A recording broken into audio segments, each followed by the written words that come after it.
Hello, how are you? I hope that you're doing well. I am in the cottage, Scarlet Rose Cottage, and I'm making a small batch of strawberry jam. Well, it says it's strawberry jam, right? A fancy favorite strawberry jam, but I don't like to call it jam. I mean, I guess you can, but I don't anyway. I'm making a small batch, so I thought it would be so helpful to talk about small batch preserving, because I think women, especially like if you're a young mother or something, you might have a tendency to feel very much. Do you see the rabbits? The bunnies are in the cottage. Yes, they're a bit messy. So if you see that, yes, it's very noticeable that they do make quite a mess, but I still love them regardless. It's sort of like, you know, when children make lots of messes, but we still adore them quite a lot. Anyway, so what I wanted to do was I thought I would prepare it so that you could see how I prepare it, because I'll make it very simple for you and very strategic, and where you're not in the kitchen all day long and you don't feel like, oh, I have to have all these, you know, particular utensils and different things that can seem a bit overwhelming to people, I think. And so especially young mothers that are starting out with their, you know, homesteading or being, you know, a homemaker. So I wanted to simplify this for you. And obviously, you know, I dress like this all the time. This is not like a Mrs. Crombie. I think it should say Crombie. Is that how you say it? I don't know. But it's like the Victorian way on the YouTube. I've seen it before. But I'm like, you know what deterred me a bit from it was, I was like, oh, well, she's not real, you know? And I'm sort of like, I like real. And so anyway, what I wanted to talk about was, I literally dress like this every day and literally live like this. So obviously the cottage does not have electric, does not have running water.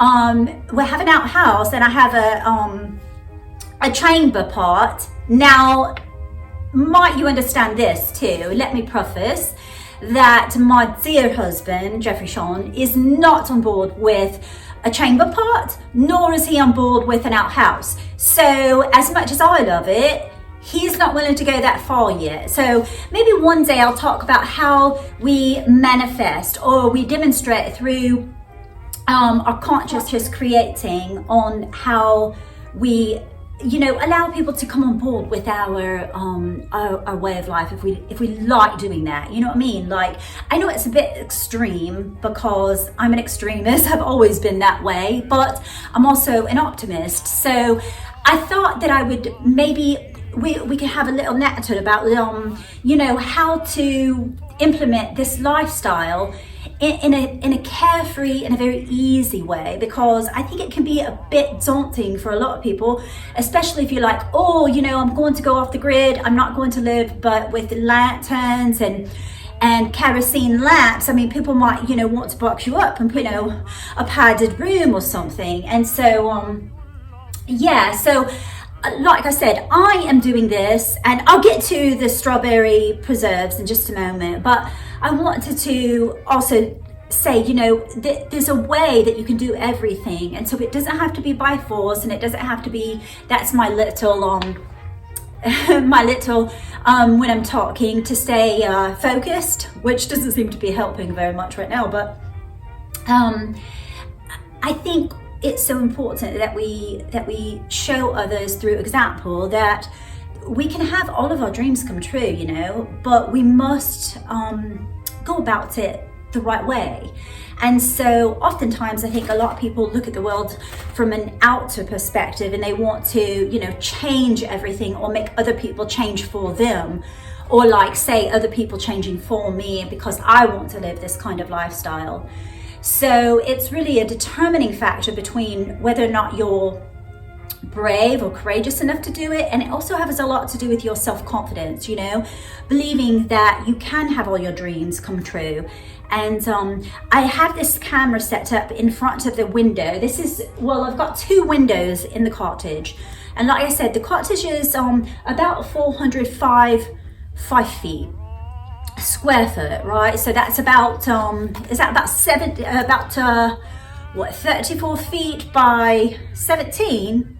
I'm not quite sure. I'm a little bit off. But anyway, let's get back to the preserves. Okay, so this is how simple it is. Okay, so if you recall last week, I went to the strawberry patch and I picked probably 25 pounds of strawberries, but that doesn't make for very much once you prep them and all that sort of thing, you know. Especially when you're cooking down things, especially fruits, there's not a lot left, you know. You go, oh, I thought I picked a lot, but you really didn't once you you know, assess your crop, your harvest, so to speak. But maybe I don't need the candles, so I'm going to put those right there.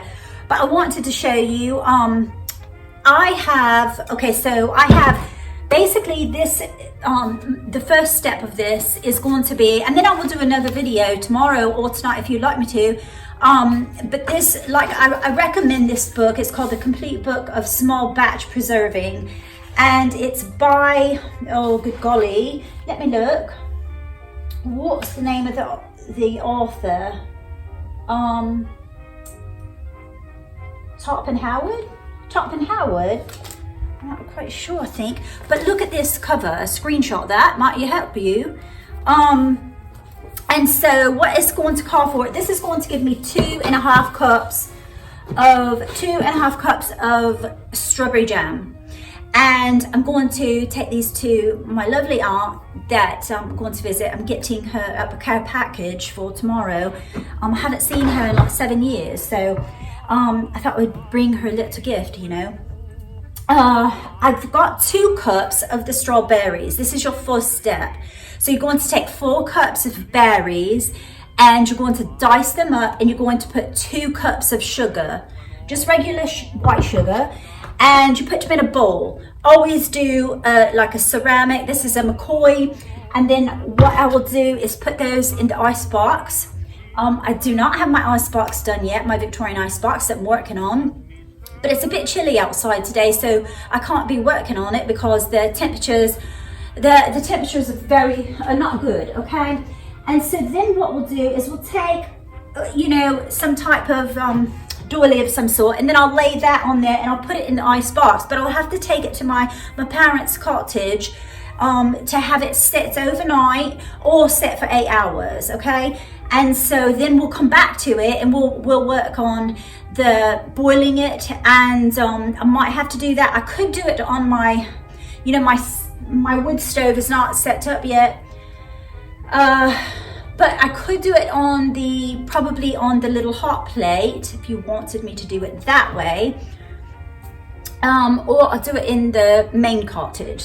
So I'm going to finish cutting 2 more cups of the strawberries, and then we'll finish that off, okay? And so I'm going to pause the video, excuse me, afterwards, okay? All right.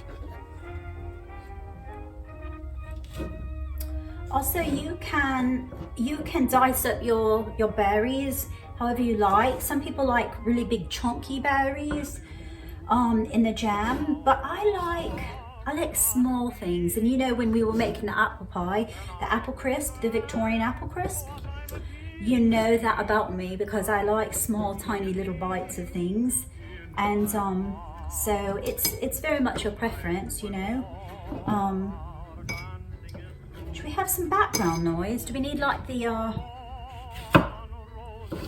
gramophone or something, or some music? But I don't want to have any music going, because if I do, then you might not be able to hear me very well, you know, like me chattering about. I'm a bit of a chatterbox, you know.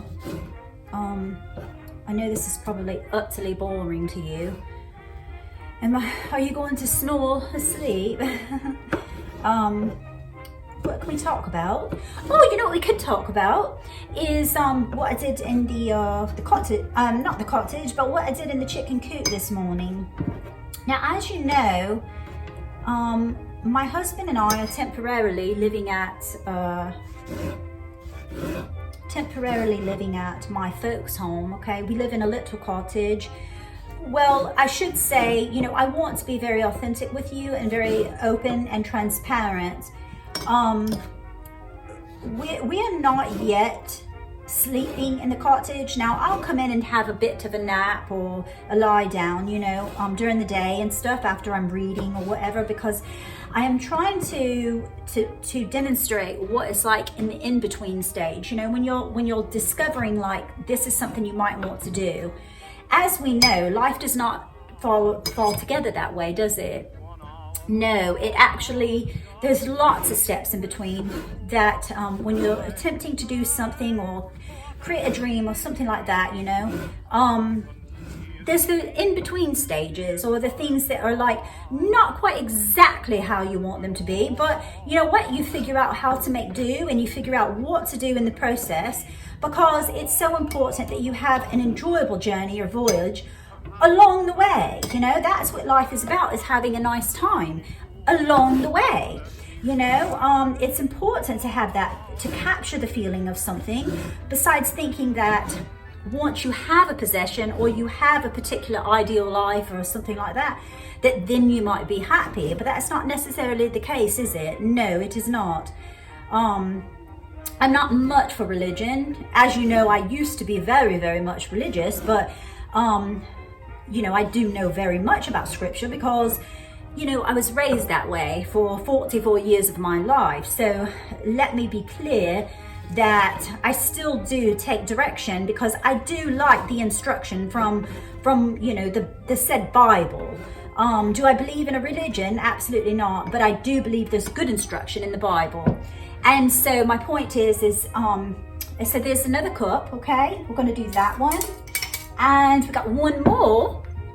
And then we're going to let it sit for 8 hours, okay? But what I was saying is, you know, what is that scripture? It's like the scripture about faith is the absence of things not seen, and or something like that. Look, I don't even recall. I mean, that's terrible. I'm gonna have to cut that out, am I? That looks absolutely silly, doesn't it? Because I sit there and claim I know a lot about the scriptures, which I do, but you know, it's really hard to remember things sometimes. Especially when you're 50 like me. Well, I'm not quite 50, but in a couple of weeks I'll be 50. So yeah. But like I was saying, you know, my children, my daughter and her beau came and stayed, and in August they stayed for a week, and they stayed in the cottage. So it's very well equipped that you can stay here, and you can always, you know, if you need to go to the privy, you can go to my parents' house. It's just a hop and skip, you know, and that's what they did. And also, you know, I had them a little bit of things, you know, out in the cottage, like snacks and things like that. But they're young, and you know, they like their own little mittens, you know, is what I like to call it. But I made wonderful foods, breakfasts and meals for them, and prepared those for them, you know, when they came home and after their little excursions for the day and all. But excuse me, yeah, so that's that, you know. I don't even know if this camera is going, but I hope it is. Oopsie. That would not be a good thing, would it? I'd waste the entire thing. But anyway, like I said, I thought it would be, you know, what you do is evaluate. I read this in a book one time. You evaluate what you like, and then you notice what everyone else is doing. Like for instance, maybe everyone's observing oranges. Well, you observe apples, right? And so that's what I've learned, like on the internet, is that I always wanted a thing. You know, like I said, I was a mother and a stay-at-home mom, like a home center mother, and but I also, you know, my first job was a wiki watcher mermaid. But I always wanted to find another way to transition from that, because I knew, like, I'm not going to be 55 or 50 years old in a mermaid tail, you know, swimming about looking like ridiculous. And so, so I always thought, I got to figure out something, you know. So I thought, you know what, the transition would be a lovely thing to watch someone, like the things that I've always wanted to do, you know, enjoy the Victorian days, living like this, and, you know, having children and understanding, like, I did all of these things, although I had little teeny cherubs running around everywhere. And so I thought I wanted to show an example of how it can be done in a realistic way, in an authentic way as well, because everything's not, you know, cherry picked and perfection. For oftentimes on television shows or reality shows or whatever, you're not seeing the truth. You know, you're seeing things that are sketched out and pieced together like a nice little puzzle. But that's not how life is it? No, it is not. I don't mean to sound like a pessimist, but what I'm saying is I never saw the real thing. Like, where's the process of like someone that is, you know, not yet a New York Times bestselling author, but the indications are there and it's coming about, but you don't see the process before that. You don't see the 10 years in the making of what is happening in that person's life as almost like an online diary, do you? And so whereas I had lots of videos on my YouTube channel, those were not focused on my authorship and my illustrations and my lifestyle as, you know, someone that's living out a Victorian lifestyle. Okay, let me go. Let me get on with this. And then here's the, you know, the second thing. Let me wash my hands. That water is very hot. You know, I bring the water in the buckets and from the main house. And so, yeah, it's a bit hot when you first put it in there, you know. So let's do this, and we're going to go put this in the ice box in my mom and dad's place, and it's got to sit for 8 hours, and then we'll come back and we'll do the whole other process of the boiling and then put in the cute little jars and all of that. Will that be lovely? I think it'd be quite lovely. So yes, let's do that. All right, cheers.